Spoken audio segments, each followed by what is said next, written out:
You win by making space for the person who will look at you and know, without a doubt, that you are the one they want. And that's the only kind of love worth having. Just because someone doesn't see your worth doesn't mean it isn't there.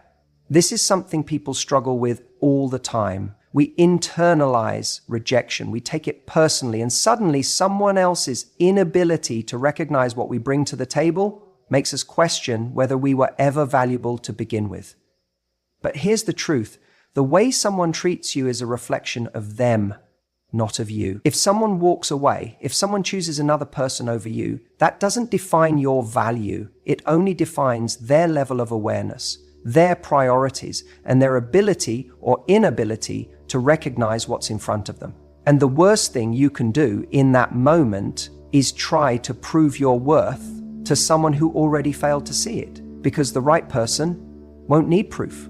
They'll feel it. Think about it this way. If someone handed you a diamond and you tossed it aside because you thought it was just a piece of glass, does that mean the diamond suddenly loses its value? Of course not.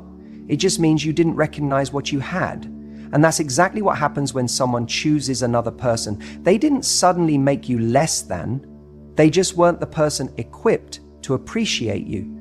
But someone else will be. Too often we beg people to see our worth. We wait for validation. We twist ourselves into versions of who we think they want, hoping that if we just do or say the right thing, they'll finally pick us. But that's not how it works. When someone can't see your value, when they choose someone else, the biggest mistake you can make is thinking it's because you lack something. It's not about a lack, it's about a misalignment. You weren't lacking, you just weren't the right fit for someone who wasn't right for you. And that's okay. The person meant for you isn't going to weigh their options. They aren't going to need time to decide between you and someone else. They're going to know, they're going to feel it, they're going to choose you, not as an option, not as a second thought, but as the only thought. And that's the kind of love you deserve. What you have to understand is that your worth isn't up for negotiation. It isn't something that fluctuates based on someone else's choices. And when you chase someone who doesn't see your value, you're sending a message to them, but more importantly to yourself, that your worth is dependent on their approval. It's not. This is where true confidence comes in. Confidence isn't just about feeling good when people want you. Confidence is about knowing your value even when they don't. It's about knowing that someone choosing another person over you is their loss, not yours.